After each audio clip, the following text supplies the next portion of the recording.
It's fun to turn the corner and start putting the cars back together. And the 65 Chevelle started coming back together by assembling the chassis.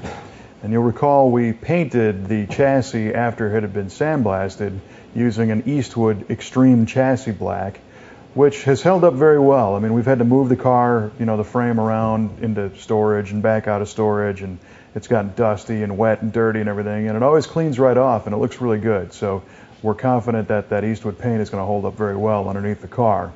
The reassembly process involved not only putting some new parts on the car, but restoring some of the things that it came with when it arrived at our shop. For example, it already had a front disc brake swap installed on the car, but it had been driven around and it was rusty and it didn't look very well, even though it stopped just fine. So we disassembled the spindles and took the calipers out of the backing plates and sandblasted the spindles in our Eastwood sandblast cabinet, and then powder coated them, again using the Eastwood hot coat powder coat system.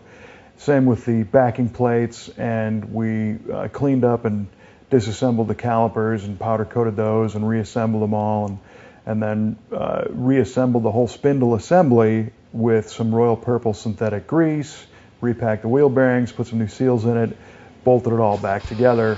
So now we have a brand new looking spindle and brake assembly that's going to stand up to the elements because it's all been powder coated. Other things include putting some new seals on the rear axle and putting new bushings and ball joints and tie rods on the front suspension.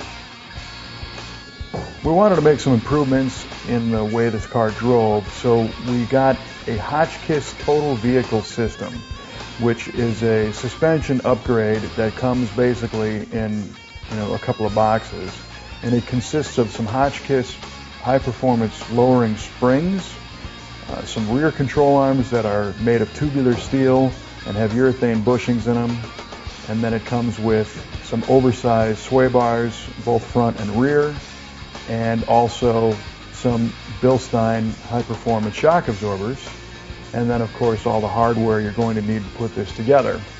And assembling suspension systems on these GM A-body cars is pretty simple. It's just like big Tinker toys. You just have to bolt all the stuff together. So we had all the guys on staff bolting the rear suspension together and then putting the front control arms on and getting everything bolted up.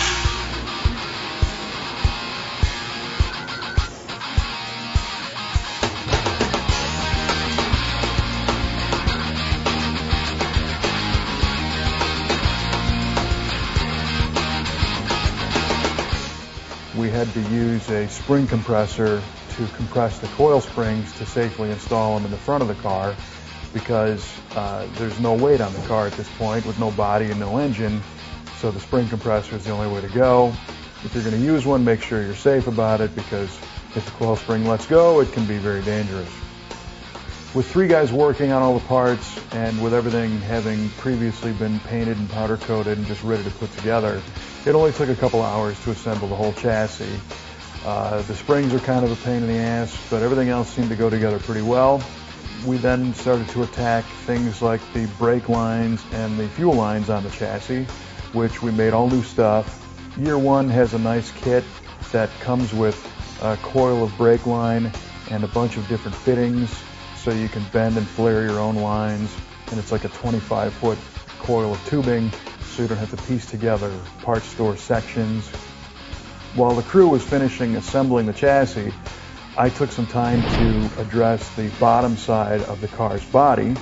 We had the whole bottom side sandblasted, and then we sprayed some PPG epoxy DP series primer on the bottom of the car to prevent it from rusting. In the wheelhouses, we decided to use some roll-on truck bed liner. This was Herculiner brand, so that the wheelhouses would be really resistant to chipping and rocks and stones and things like that. And then coated the whole thing with some 3M body chutes, which is a rubberized undercoating that uses a special 3M chutes gun, and that'll keep it from rusting and from chipping and everything else. When all that stuff cured, we were finally able to put the two together. We used a new body mount kit from OPGI. It's a very nice kit because they give you a little map of where all the bushings are supposed to go, because the bushings on these cars, there's a couple different shapes and sizes, and you want to make sure you get the right ones in the right holes. And we just rolled the thing onto the lift and dropped the body down and tightened up all the bolts. And the body is now reinstalled on the chassis, and it's starting to look like a car again. Now we can address the driver's side quarter panel, and we can get the doors lined out and all the rest of the sheet metal.